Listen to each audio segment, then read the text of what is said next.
राम राम राम राम राम राम। हे नाथ, हे मेरे नाथ, मैं आपको भूलूं नहीं। राम। आज का सत्संग परम श्रद्धेय स्वामी जी महाराज का 5 अगस्त 1995 जयपुर में ये सत्संग हुआ। एक जिज्ञासा है, किसी ने कहा कि एक जिज्ञासा है, क्या ये आत्मा प्रेत योनि और पितर योनि में भोग करती है? तो कितने दिन करती है और कैसे करती है और क्यों करती है?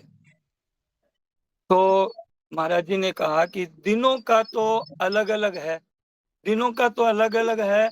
अब मनुष्य है तो कितना दिन जिएगा, कोई बता सकता है क्या? कोई नियम है क्या? महाराज जी ने एक बार कहा था कि इतने आदमी बैठे हैं, बोले हाथ खड़ा करो कि आज मैं नहीं मरूंगा। एक ही आदमी ने हाथ नहीं खड़ा किया। तो ये कितने दिन जिएगा? मनुष्य योनि कितने दिन जीती है? तो कोई पूछे तो क्या कहेगा आदमी कि आप कितने दिन जिएंगे? तो ये नियम नहीं है किसी भी बात का। ऐसे ही पितर है, यक्ष है, राक्षस है, ये वहां जाता क्यों है? इसमें जाता क्यों है? तो नीच कर्मों के कारण जाता है। नीच योनि जितनी भी है ना, नीच योनि जितनी भी है, पाप कर्मों से ही होती है, बिना पाप कर्म के नहीं होती है। तो क्या कहते हैं महाराज जी? कहते हैं ऊर्ध्वम गच्छन्ति सत्वस्था, मध्य तिष्ठन्ति राजसा, जगन्य गुण वृत्तिस्था, अधो गच्छन्ति तामसा। तो तामसवर्ती वाले है ना, इस योनियों में जाते हैं, नीच योनियों में। तो भगवान ने साफ कहा है, कारणम गुण संगोष्य सद सद योनि जन्मसु। ऊंच नीच योनियों में जाने का कारण है गुणों का संग, प्रकृति का संग, शरीर संसार का संग। तो ये होता है क्या, एक तो गुणों का संग होता है, एक कर्मों का संग भी होता है।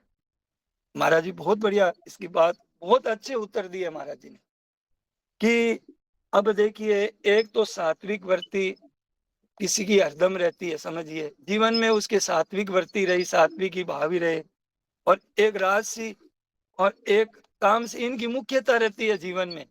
अब जैसे सत्संग करने वालों की मुख्यता सात्विक वृत्ति है ये, तो सुबह जल्दी उठना, इधर में रुचि पैदा होना, सत्संग में रुचि पैदा होना और किसी की रुचि पैदा कर देना, ये तो सत्व गुण है भाई। ऐसा स्थान मिलना भी सत्व गुण का परिचय है।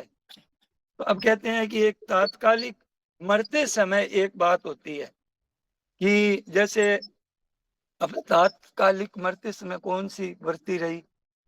सात्विक, रजो की, तमोगुण। लेकिन जैसे हमारी जीवन भर तो तामसी वृत्ति रही और मरते समय सात्विक वृत्ति आ गई, तो हम ऊंची जगह तो चले गए, पर वहां हमारे कर्मों के अनुसार ही फल मिलेगा। जैसे कोई आदमी बहुत अच्छे काम किया है, बहुत मतलब सज्जन है, लेकिन मरते समय कुत्ते का चिंतन हो गया, तो हम देखते हैं कई छोटे छोटे कुत्ते को गोदी में रखते हैं। तो वो उसका कुछ अच्छा किया हुआ है तो बड़े ठाट बाट से रहते हैं। दुकान में कई बार आती है माताएं कुत्ते को गोदी लेकर के, एकदम ऐसा छोटा सा बच्चा, इतना सोना लगता ही है बच्चा, तो कुत्ती का हो चाहे गधी का हो, वो तो अच्छा लगेगा ही। तो बड़ा पुचकार के हम कहते हैं भैया अंदर नहीं आने देंगे, हम कुत्ता को लेके अंदर कैसे आने देंगे? नाराज भी होते हैं कई जने। तो कहने का मतलब ये है कि अगाड़ी जन्म होने में तो अंतिम चिंतन कारण है, पर वहां सुख दुख उसमें सात्विक राजसी, मतलब ऐसे कर्मों का फल होता है। तो कर्मों का और गुणों का, दोनों का फल जन्म मरण बताया, दोनों का फल जन्म मरण। गुण क्या है बताते हैं, एक वृत्ति है, एक सात्विक वृत्ति है, एक राजसी वृत्ति है, एक तामस वृत्ति है। और कर्म जैसे करते हैं अंत काल में चिंतन के अनुसार ही गति होती है। अतः मनुष्य को हरदम सावधान रहना चाहिए, कब मृत्यु आ जाए पता नहीं है। तो महाराज जी ने कहा अंतकालीन चिंतन के अनुसार ही जीव की गति होती है, अतः मनुष्य को हरदम सब समय में भगवान का स्मरण करते हुए अपने कर्तव्य का पालन करना चाहिए, जिससे अंत काल में भगवान की स्मृति बनी रहे। तो सावधान रहना है कि कर्मों के अनुसार वहां फल भोग होता है, तो योनियां सब है, ये आसुर योनि, ये पितर योनि, ये पशु पक्षी, ये 84 नरक, भूत प्रेत पिशाच, कितनी मतलब इसमें स्तर है। और 84 लाख योनियों के अलावा भी भूत प्रेत उन 84 लाख योनियों में अलावा है, तो और भी है। स्वर्ग है, नरक है, वैकुंठ है, अनेक लोक है, अलग अलग गति होती है, अलग अलग जगह जाते हैं। तो क्या कहते हैं महाराज जी, कहते हैं आजकल बात दूसरी दिखावट है, ज्यादा और तरह की बातें करते हैं कि कोई कहता है कि मरने के बाद में तो केवल मनुष्य ही बनता है। ऐसे कई हमारे आपको मिल जाएगी, कई संस्थाएं चलती है। तो पर महाराज जी वो कहते हैं कि शास्त्र में जो वर्णन आता है वो इस तरह का आता है कि अनेक तरह की जगह है जाने की। हाँ, अंत का अब प्रश्न आया कि अंत काल चिंतन के अनुसार आगे गति होगी, तो अंत में विचार कर लेंगे, जीवन भर मौज मस्ती करेंगे, और जब मरने का समय आएगा तब भगवान को याद कर लेंगे। हाँ, और खूब भोग भोगेंगे, आराम से रहेंगे, क्या क्यों चिंता करते हैं। जब महाराज जी कहते हैं कि जब आपके अभी अच्छे चिंतन है, आपका शरीर भी ठीक है, मन बुद्धि ठीक है, इंद्रियां भी ठीक है, हैं, तो अभी भी हम अपने वृत्तियों को बस में नहीं रख सकते, तो उस समय तो मरते समय तो शरीर में कितनी पता ही नहीं चलेगा। कल एक भाई ने बताया कि मैंने तेरे पिताजी की तबीयत कैसी है, तो बोले कि उनको पता ही नहीं चलता है कि हाथ धो लिया तो फिर हाथ धो रहे हैं, फिर वो अब मतलब कहते हैं तो उनको याद ही नहीं रहती है। तो कह ले जब चिंतन अच्छी योनि में मिलती है, अंत काल में अच्छा चिंतन कर लेंगे, तो पहले क्यों फोड़ा देखे, पहले क्यों फोड़ा देखें, क्यों ऐसे आंखें बंद करें, क्यों ये ठंड में आए, क्यों संतोष जी का पीछा करें, तो मुफ्त में ही कर लेंगे। तो क्यों अंत में चिंतन के अनुसार ही होगा। तो महाराज जी कहते हैं अंत काल में चिंतन भगवान का कर लेंगे, जब मरेंगे तब। तो महाराज जी ने कहा तेरे हाथ की बात नहीं है कि तू तेरे मन चाही कर लेगा।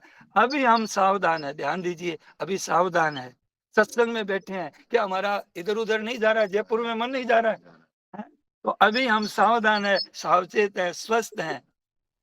तो इस समय भी चाहे जैसे वर्ती हो जाती है क्या हमारी, एकदम शांत वर्ती हो जाए, ध्यान से सुने, एकाग्रता से सुने, ये हमारे हाथ की, हम इतने सावधान होते हुए भी हाथ में नहीं है। तो अंत समय तो बीमारी होती है, उस समय तो शरीर की वर्तियां भी ठीक नहीं रहती है, और उस समय कैसे कर लोगे आप बताओ।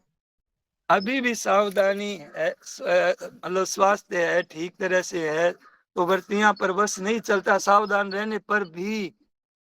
तो उस समय तो बीमार अवस्था रहेगी, होश ही नहीं रहेगा, अटैक आएगा अचानक, तो इधर ही ध्यान चला जाएगा, अरे क्या हो गया, अरे उधर और भारे करेंगे, तो कैसे कर लोगे। अंत काल में वही होगा जो आपके हरदम होता है। याद रखिए, ये हरदम शब्द याद रखना, आगे बहुत बढ़िया खुलासा करेंगे हरदम का। हरदम क्या है कि हरदम शब्द आते ही महाराज जी ने इतना बढ़िया विवेचन किया कि मौत भी हरदम है, मौत भी हरदम है। इतनी मतलब बहुत इसका विशेषता से वर्णन किया, और खासा लंबा वर्णन किया महाराज जी ने। अंत काल की बात बताई कि गीता में आता है एक श्लोक कि अंत काले च मामेव स्मरण मुक्त्वा कलेवरम। और आगे क्या कहते हैं 7वें श्लोक में, तस्मात् सर्वेषु कालेषु। कोई बीमार को नहीं कह रहे हैं कि अब तू मरने वाला है, तू याद कर ले, नहीं। जब हमारे को बात सुनने के लिए मिली, उस समय से अनन्य चेता सततम यो माम स्मृति नित्य से, जब से आंख खुले तब नींद नहीं आ जाए, और जब से सुनी तब से मृत्यु पर्यंत। तस्मा सर्वेषु कालेषु माम अनुस्मर, क्योंकि अंत समय का निश्चित नहीं है। इस पर ध्यान देना आप लोग कि अंत समय का निश्चित नहीं है, ये अभी हमारा अंत समय ही चल रहा है। इस बात को महाराज जी ने कोई 10-15 बार समझाया है, और हमको समझ नहीं है इस बात को कि अभी अभी इसी क्षण हमारा अंत समय है। महाराज जी कहते हैं कि अंत का समय निश्चिंत नहीं है, पेट में मर जाता है, दिनों में मर जाता है, घंटों का, मिनट, अब सब बातें महाराज जी ने खूब कही। तो महाराज जी ने कहा कि जब भगवान ने कहा कि जब अंत समय का कोई पता नहीं है, तो भगवान ने आज्ञा दी, हमको आज्ञा दी, आज्ञा श्लोक में देखना आज्ञा दी है क्या, तस्मा सर्वेषु कालेषु माम अनुस्मर। तो ये आज्ञा दी है सब समय में याद रखो। तो सब समय में ही अंत में, अब सब समय में याद रखेंगे तो अंत भी तो सब समय में ही आएगा ना। तो अंत काल में चिंतन कर लेंगे तो ये तब होगा कि, ये तो तब होगा कि भाई 10, 20, 30, 40, 50 वर्ष का एक निश्चित समय हमारे पास में। ठीक है, अब 10 साल तो कोई बात नहीं है, 10 साल तो कोई मरने का कोई ये नहीं है, चांस नहीं है। अब देखो, आप लोगों को रविवार की छुट्टी होती है तो ये देखिए 100 वर्ष का विचार है तब तो करें। एक पलक का नहीं ठिकाना, करे काल की बात। पलक का तो ठिकाना नहीं है और कल की बात कर रहा है। तो अंत समय तो अभी अभी अभी अंत समय है, अंत समय अभी है और अभी समय बीता है। अब जो समय बीत गया ना, सुबह 5 बजे प्रार्थना के बाद में पूरी प्रार्थना हुई, समय तो अब वो सुबह वाला तो समय बीत गया कि नहीं बीत गया, बताना पड़ेगा आपको, मानना पड़ेगा अभी। बस यही कहना चाहते हैं महाराज जी, यही समझाना चाहते हैं कि आपका अभी अंत समय है। कल वाला समय बीत गया कि नहीं बीत गया, कल वाला अंत समय हो गया, बीत गया ना। तो ये तो बीत ही रहा है। आपको ख्याल आया कि नहीं आया, महाराज जी ठोक ठोक के पूछ रहे हैं अपने में, अरे बताओ ख्याल आया कि नहीं आया। मानो वर्तमान में तो अंत समय ही हुआ, अभी आपका अंत समय भी हुआ तो इतना समय चला गया। और जब कभी टटोलोगे ना तो आपको अंत समय मिलेगा, चाहे दिन में टटोल लेना चाहे रात को टटोल लेना, आपको अंत समय ही मिलेगा। एक ये भाई साहब आए जोधपुर से, 125 आदमी लेके आए, ये 350 आदमी लेके आए जयपुर से। और आज इनका प्रतिवर्ष कितने वर्षों से चल रहा है, 15 साल से इनका पाठ चल रहा है लगातार हर शिवरात्रि को। और प्रारंभ हुए 60 वर्ष हो गए महाराज जी के कहने से, महाराज जी के कहने से ये 60 वर्ष हुए हैं। और और ये आपको ये राम नाम स्तंभ आपने देखा है ना, रुके तो ये लोग यहीं पे हैं और वहां पाठ करते हैं। तो आप लोगों से निवेदन है, इतना दुर्लभ जो चीज है वो छोड़ने की नहीं है। कि आरती वगैरह छूटे तो छूट जाए, कोई बात नहीं है, वो तो हम लोग देख लेंगे, होती है। पर ये नहीं छूट जाए, क्योंकि ये आपके लिए नहीं है। कि हर समय हमारा क्या है कि पहले वाला समय बीत गया तो आज सुबह, अब इनकी भी सत्संग चलती है और साल में 2 बार आते हैं। संतोष जी अग्रवाल हैं, जगह जगह सत्संग इतने काम किए हैं। अब इतने देखो प्रत्यक्ष सब लोग बड़े बड़े अच्छे पोस्ट पर हैं और सब बुद्धिमान व्यक्ति सब लगे हुए हैं रात दिन। मैं इन चेहरों को देखता हूँ तो प्राय मेरे को चेहरे याद है तो ऐसी बात है। तो ये ऐसा दर्शन भी है ना, अभी जो हो रहा है ना आप लोगों का दर्शन भी, इस समय ऐसा दर्शन नहीं होता है। तो कहने का मतलब है कि अभी का आप थोड़ा ध्यान देकर, महाराज जी ने फिर कहा ख्याल करो, ध्यान दो, क्या क्या शब्द ला रहे हैं। तो अवस्था जो अंत समय अभी होना है, 2 बात, वर्तमान और भविष्य।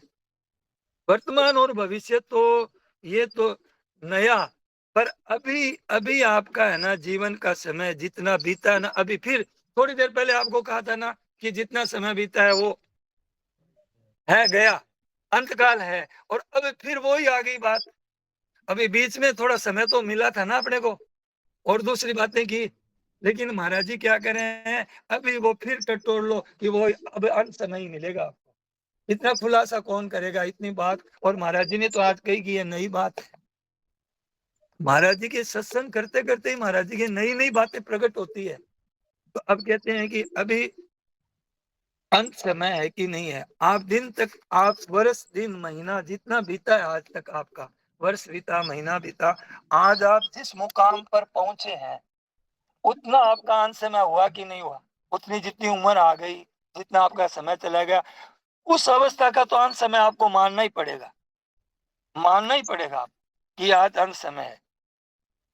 आज अंत समय की नहीं, अभी अंत समय है, अभी भी अंत समय है और हरदम अंत समय है। इतना बढ़िया बात बताई है, हरदम याद कर लेंगे तो इस वास्ते अंत समय याद कर लेंगे तो इसका अर्थ होता है कि हरदम याद करो, हरदम याद करो। क्यों क्यों याद करो हरदम, कि अंत समय तो हरदम रहता है। तो हरदम शब्द याद रखना, कोई बात भूल जाए ना तो कोई बात नहीं है, हरदम याद रखना क्या कि हरदम अंत समय है और हरदम याद करना है भगवान को। ये दोनों शब्द में दोनों बातें आ गई। तो बहुत जन्मों का अंतिम जन्म, अंतिम जन्म का अंतिम समय। एक मार्मिक बात बताते हैं महाराज जी का, इसमें भी एक मार्मिक बात बताते हैं। बहुत जन्मों का अंतिम जन्म क्या है? बहुत बढ़िया बताया, मनुष्य जन्म।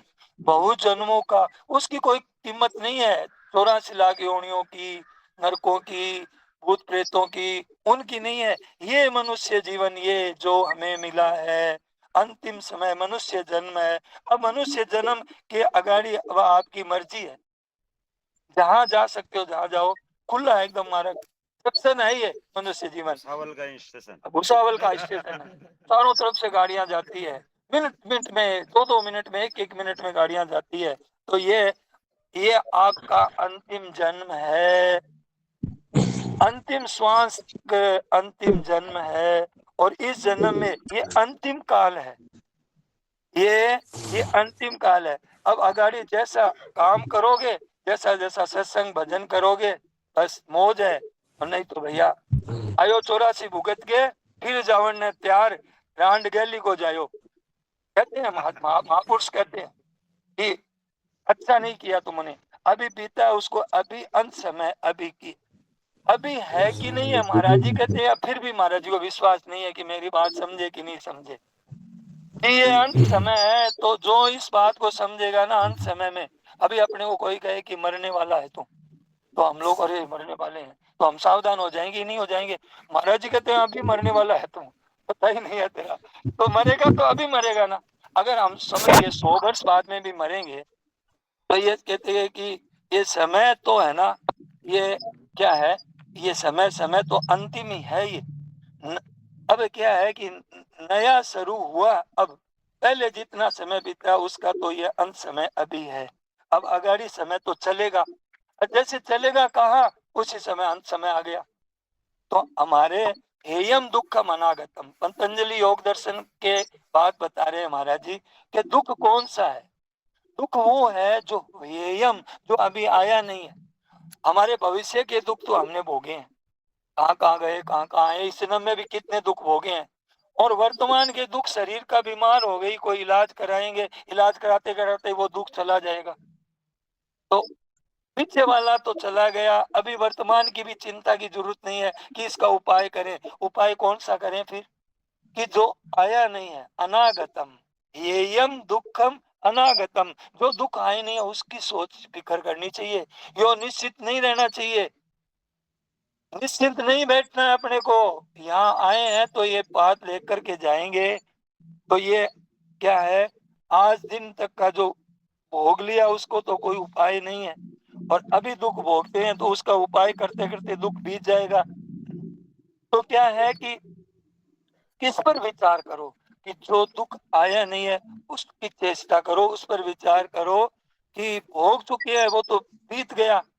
अब विचार करो कि जो नहीं आया है अवश्य, और देखिए अवश्य आने वाला है। समग्र कर्म प्रविलीयते, सारे कर्म भस्म हो सकते हैं।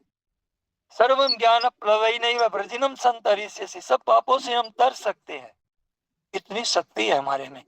और अपिचेषु दुराचारो और क्षिप्रम भवति धर्मात्मा, इतनी विलक्षण बात है, ऐसी हमारे में अभी शक्ति है। और वो समय है अभी हमारे मनुष्य जीवन में।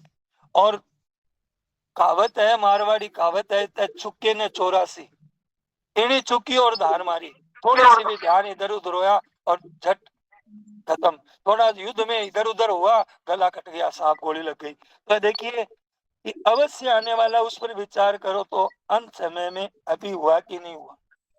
इस वास्ते भगवान को कहना है कि तस्मा सर्वेषु काले, सब समय में मेरा स्मरण कर और युद्ध भी कर, लेकिन युद्ध करते हुए मेरा स्मरण कर। और जब कोई काम नहीं करता है तो और कोई चिंतन मत कर, केवल मेरा स्मरण कर। और उस समय काम करते हुए दोनों काम कर सकते हैं, नहीं तो भगवान कहते ही क्यों सब समय में। हम सब समय में मतलब भगवान को याद कर सकते हैं। और महाराज जी प्रश्न करेंगे, क्या कहिए महाराज जी ने कि सब समय में स्मरण कैसे करें। अब जोड़ लगा रहे हैं, उसमें क्या स्मरण करें? जोड़ की तरफ ध्यान होगा कि स्मरण की तरफ ध्यान होगा, तो चूक जाएंगे, जोड़ में भूल हो सकती है। महाराज जी कहते हैं एक बात आपको खास बताएं कि मनुष्य को अपना एक एक उद्देश्य है, एक ध्येय है, एक लक्ष्य है। ये जब हो जाएगा ना तो आपका सब समय में भजन होगा, होगा, होगा। क्या क्या करना है आपको? क्या करना है? कह रहे हैं कि एक निश्चय करना है अपने को कि मुझे तो मेरा कल्याण करना है। महाराज जी को मैं देखता था कि महाराज जी से कोई पूछता कि महाराज जी मुझे मेरा कल्याण कैसे हो, तो महाराज जी बड़े प्रसन्न होते थे। कल्याण की पूछता है, ऐसे अर्जुन ने 3 बार कहा है गीता में मेरा कल्याण कैसे हो, और शुरू में जब कहा ना यक्षय निश्चितम ब्रूहि तन्मे शिष्य निश्चितम, मेरा कल्याण कैसे हो, तो भगवान एकदम पिघल गए और भगवान ने फिर गीता का उपदेश दिया। तो कल्याण की बात पूछने से भगवान राजी हुए, गीता का उपदेश मिला। मैं महाराज जी के पास गया था तो वृंदावन में, तो मेरे को बात करनी आती नहीं थी, तो मैंने एक साधक को पकड़ा। मैंने कहा क्या बात करूं महाराज जी से, कोई उधार दे दो मेरे को। तो उसने कहा तुम अपने कल्याण की बात पूछ लेना। और मैंने पूछी महाराज जी से, तो महाराज जी ने मेरे को बहुत बढ़िया उत्तर दिया कि देखो कि संसार में अगर सुधर भी जाएगी ना तो बिगड़ जाएगी, और बिगड़ जाएगी तो बिगड़ जाएगी। भाई धन अगर को खूब मिल गया, मकान हो गया, ठाट बाट हो गए, पर छोड़ के जाना पड़ेगा ही नहीं पड़ेगा, बिगड़ा कि नहीं पड़ेगा? कितने एक दिन का खेला है, ये तो तमाशा है। और बिगड़ गया तो क्या बिगड़ गया, बिगड़ने वाला तो बिगड़ा है। महाराज जी ने इतनी बढ़िया बात बताई कि अब झूठे ही पूछा था मैंने तो। कल्याण की थी नहीं मेरे। तो ऐसे भगवान भी क्या है कि अर्जुन भी झूठा ही बोल रहा है एक तरह से कि मैं आपके शरण हूँ, और आगे लोग नए योद्ध से गोविंद मुक्त का कृष्ण बहु है, मैं युद्ध नहीं करूंगा। तो अरे भगवान के आगे यहाँ महाराज जी हमारे, मैंने एक प्रवचन सुना था शुरू शुरू में कि भगवान के यहाँ पोल है, अंधाधुंध सरकार है, तुलसी बजोनी संग। अब रीच करके तो लंका का राज दिया, और क्रोध आया तब परम पद दे दिया। परम पद बड़ा है कि राज बड़ा है? परम पद बड़ा। तो देखिए हमारे भोग भोगना है, ये सुख लेना है, तो फिर एक निश्चय बुद्धि नहीं होगी। मेरे को तो अपना कल्याण ही करना है।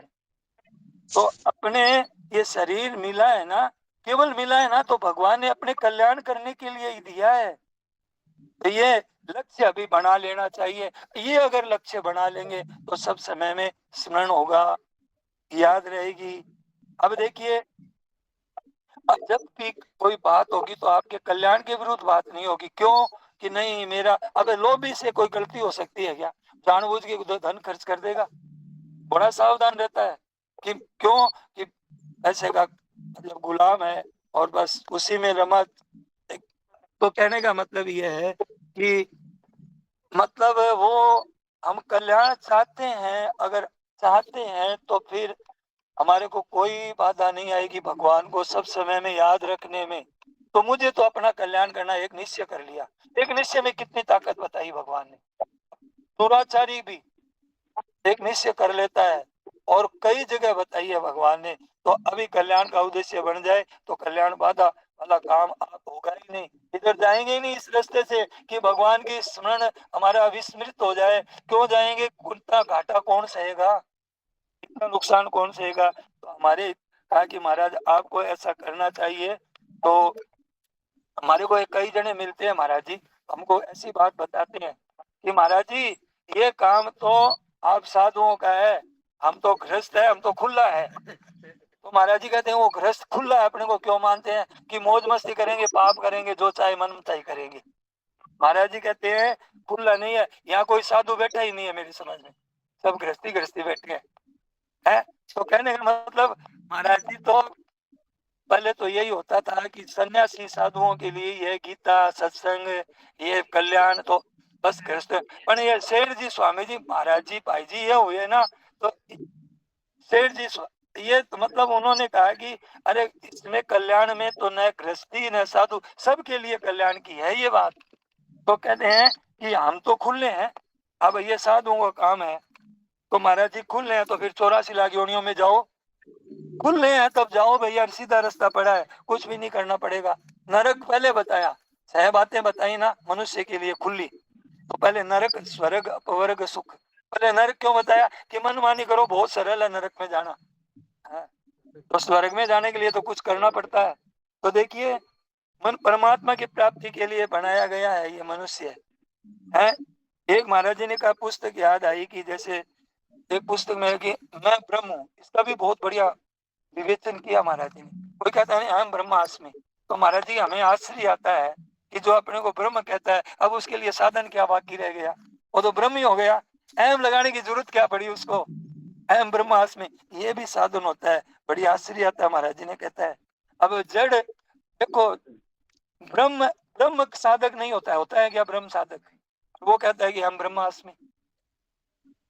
तो ये बातें हम नहीं समझेंगे, क्योंकि रात और दिन हम इसमें लगेंगे ना, तब बातें ये महाराज जी की समझ में आएगी।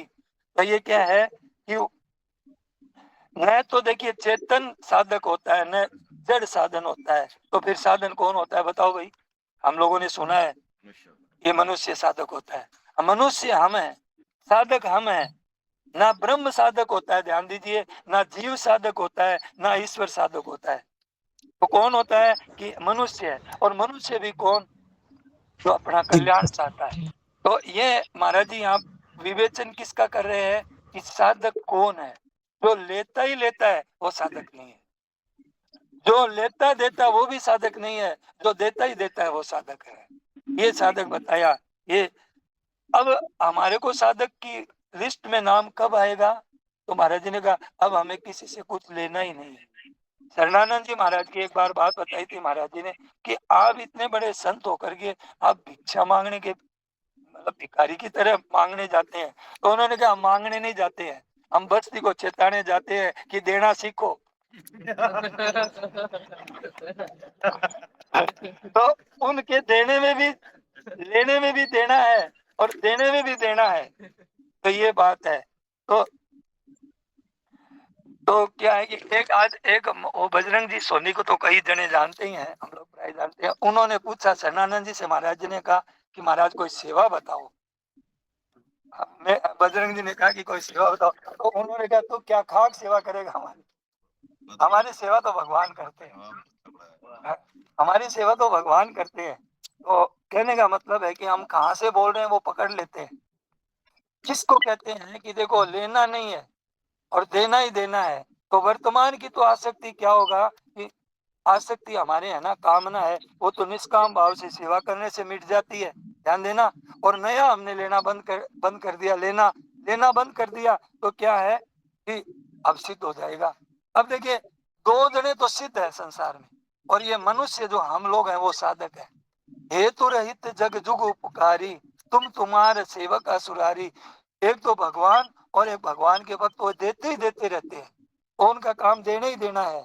तो आज हम क्या देते हैं कि हम देते हैं ना, देते हैं तो लेने के लिए देते हैं, खेत में बीज डालते हैं। क्यों?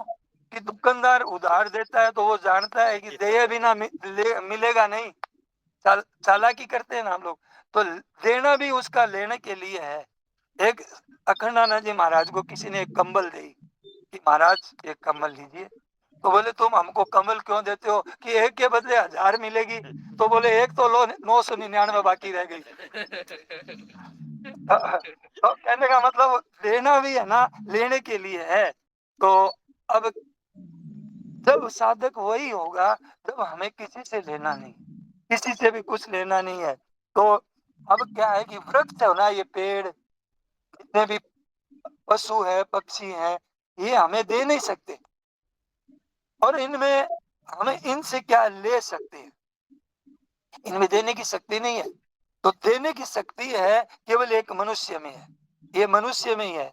तो मनुष्य में ऐसा है कि मतलब देने से क्या होगा? अब ध्यान देना, एक बहुत मार्मिक बात बताई, बड़ी मार्मिक बात बताई कि जैसे हम देते हैं किसी को, एक तो लेते हैं किसको लेते हैं? जड़ता को लेते हैं।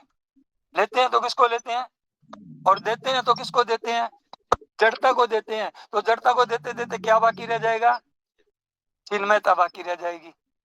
कितनी बढ़िया बात बताई है। देखिए, कल हम लोग का सत्संग का था, तो हम लोगों ने ग्रुप में हम लोग सत्संग करते हैं हमारी। तो एक बहन जी ने कहा कि आज हमें एक बात बहुत अच्छी लगी। तो कौन सी?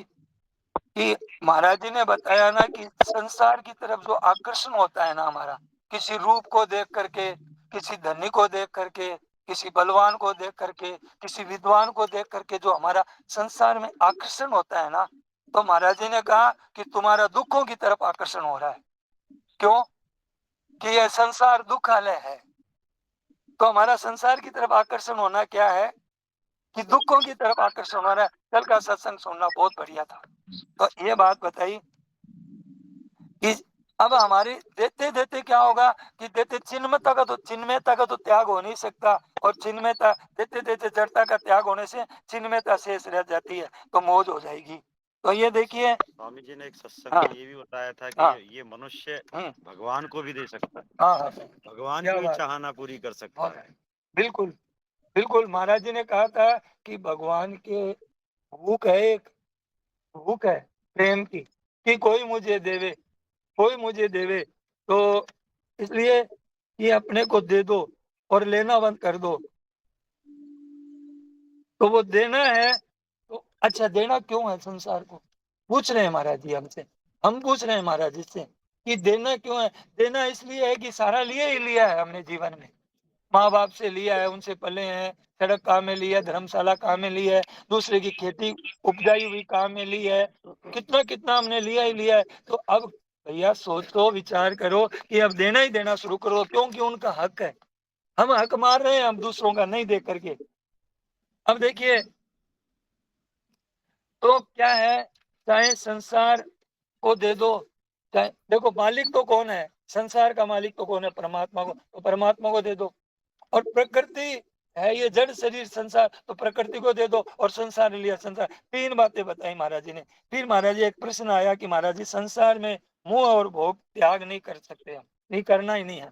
मोह भोग कर, मोह और भोग, मोह का त्याग करना ही नहीं है। भोग साथ भोग भोगेंगे और मोह करेंगे और हमारा कल्याण हो जाए। कल्याण।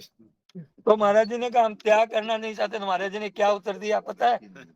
ये देखिए, इन्होंने बताया संतोष जी ने कि हम, ऐसी हिम्मत ही नहीं है कि तुम त्याग नहीं कर सकोगे।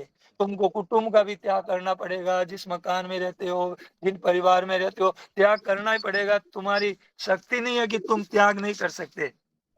आपसे आप तो कहानी बताइए आपको, जाट जाटनी वाली। तो दोनों में झगड़ा होता था रात और दिन। तो एक दिन बहुत ज्यादा झगड़ा बढ़ गया, तो जाट ने देखा कि ये कल तो चली जाएगी, अब रात को कहाँ जाएगी? झगड़ा हुआ रात को, तो वो जल्दी से गया, गांव का टेलीफोन होता है, पहुंचा ऊंची जगह जाके, सुनो सुनो गांव वाले, मैंने जाटनी को छोड़ दिया है। तो महाराज जी कहते हैं कि उसकी इज्जत रह गई, मूछ रह गई, वो तो सुबह चली जाएगी, उसको पता है कि अब इतना बड़ा झगड़ा हुआ है। तो महाराज जी कहते हैं ये तो चली जाएगी, ये सब जो तुम्हारा जो बड़े बड़े पद अधिकार है, योग्यता जितनी भी है, ये जितना तुम्हारा ठाट बाट जितने लगे हैं, बस सब चले जाएंगे। तो तुम पहले ही अपनी इज्जत रख लो कि हमने ही छोड़ दिया इसको। तो ये देखो, ये बात बताई थी कि ये जाटनी, जाटनी का मतलब है कि ये जाटनी, ये टनी जा रही है हमसे, इतनी टनी जाके टन गई तो खींच दिया, बस गया काम में। तो ऐसे ही ये चली जा रही है। तो ये बात बताई है, तुम्हारी हिम्मत नहीं है और तुम्हारी आप से आप छूट जाएगी, तो ये तुमको छोड़ देंगे, तो अतुल परिताप आए, बड़ा भारी ताप होगा। और तुम छोड़ दो तो सुख, सम सुखम अनंतम विदधति, तुम बड़े भारी हो जाओगे, महात्मा हो जाओगे, छोड़ दोगे तो, और रखोगे तो। महाराज जी ने कल दृष्टांत दिया ना कि गंगा जी में तो मतलब ऐसे जल में ऐसे ऐसे करता है ना तो डूब जाता है, लेने लेना ऐसे करता है, और जो हाथों से पैरों से जल को हटाता है तो तैर जाता है। चाबी को भी देखो कि ताला इधर ऐसे करते हैं तो बंद होता है कि नहीं होता है, और ऐसे करते हैं तो खुल जाता है। तो इधर ऐसे हाथ किया तो खुल गया, और इधर गया तो बंद हो गया। हर चीज में, प्रकृति की हर चीज में ज्ञान भरा हुआ है। तो आप देखिए कि किसी ने कहा महाराज जी आपकी बात, उड़ते उड़ते कहा कि महाराज जी आपकी बात बहुत अच्छी लगती है, पर ये व्यवहार में बातें हमारे काम नहीं आती है। तो महाराज जी का हमारी बातें अच्छी लगती है तो असमर्थ बता रहे हो, तो उसका अपना कल्याण, महाराज जी ने कहा मेरी बात अच्छी लगे और तुम अपना कल्याण चाहो, तो तुम्हारा कल्याण हो ही जाएगा। महाराज जी ने कहा हो ही जाएगा, मेरी बात अच्छी लगे और तुम अपना कल्याण चाहो तो तुम्हारा, मेरी बात अच्छी लगे, ध्यान देना थोड़ी सी बात में कितने बढ़िया उत्तर देते हैं महाराज जी कि भोजन तो बहुत बढ़िया है एकदम 56 भोग पड़ा है सामने, एकदम ताजा गर्मा गर्म, और बोले भूख नहीं है तो वो भोजन क्या काम आएगा। महाराज जी कहते हैं कि मेरी प्रशंसा तो करते हो कि बातें तो आपकी बहुत अच्छी है, पर हमारी कल्याण की इच्छा नहीं है, तो क्या काम आएगी। है? कितना महाराज जी का देखिए, कितनी देर में कितना विवेक जागृत है महाराज जी का, इतनी बात बता देना इस तरह से। तो अब देखिए, अब महाराज जी ने कहा मेरी बात अच्छी लगे और आपके कल्याण की भूख है तो बहुत बढ़िया काम हो ही जाएगा आपका। नारायण नारायण नारायण। हे नाथ, हे मेरे नाथ, मैं आपको भूलूं नहीं। सबको प्रणाम। सियावर रामचंद्र की, मोर मुकुट वंशी वाली की जय।